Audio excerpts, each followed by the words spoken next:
మే 27. ఏది గొప్పది? బంగారమా? బంగారంను పరిశుద్ధపరచు దేవాలయమా?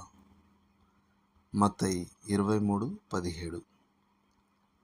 యేసు కాలంలోని శాస్త్రులు మరియు పరిసయ్యులు ఒక వ్యక్తి దేవాలయం తోడని ఒట్టు పెట్టుకుంటే అతను తన వాగ్దానాన్ని నెరవేర్చాల్సిన బాధ్యత, అవసరం లేదని బోధించారు.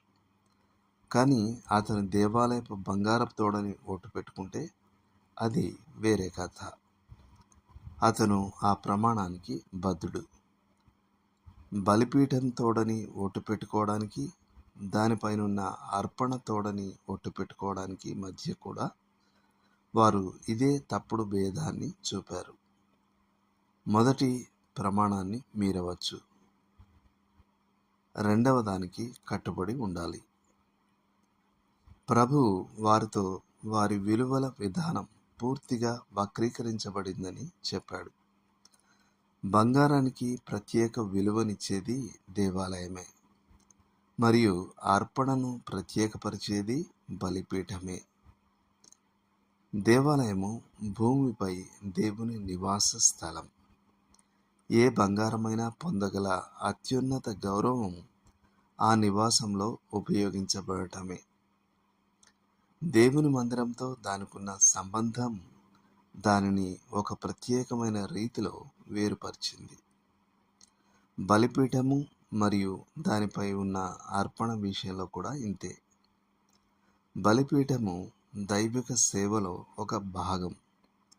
బలిపీఠం మీద బలి అర్పించబడటం కంటే ఏ జంతువుకు అంతకంటే ఎక్కువగా గౌరవం లేదు. ఒకవేళ జంతువులకు ఆశయాలు ఉండగలిగితే అవన్నీ ఆ గమ్యమే లక్ష్యంగా పెట్టుకునేవి. ఒక పర్యాటకుడు ప్యారిస్లోని ఒక పాత వస్తువుల దుకాణంలో ఒక చవకైన గోమేధిక హారాన్ని కొన్నాడు.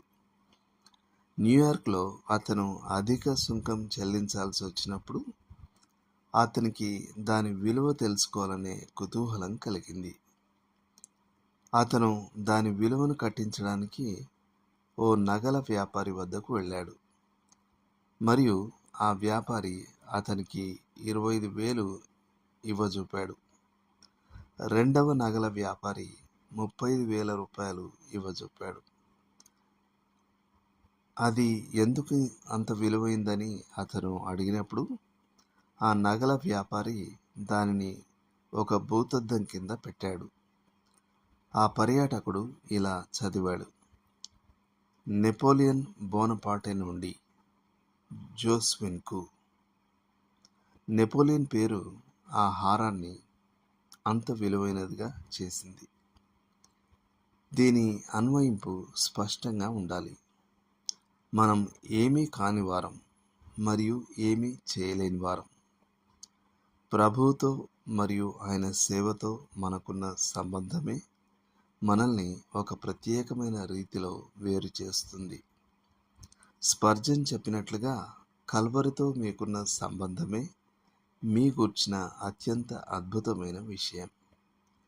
మీకు అసాధారణమైన శ్రేష్టమైన మేధస్సు ఉండవచ్చు. అది కృతజ్ఞతతో ఉండవలసిన విషయం.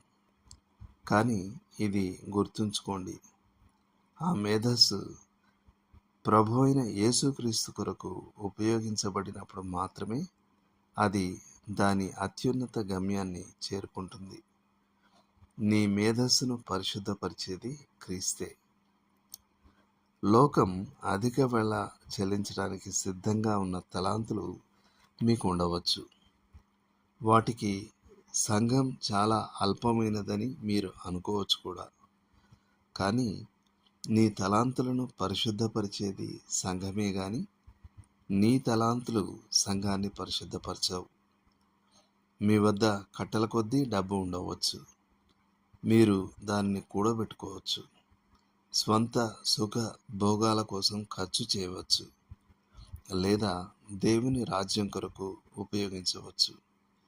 దానిని ఉపయోగించగల అత్యంత గొప్ప వినియోగం క్రీస్తు కార్యాన్ని ముందుకు నడిపించడంలో ఖర్చు చేయడమే. నీ సంపదను పరిశుద్ధపరిచేది దేవుని రాజ్యమే గాని నీ సంపద దేవుని రాజ్యాన్ని పరిశుద్ధపరచదు. దేవుడు మిమ్మల్ని దీవించును గాక. ఆమేన్.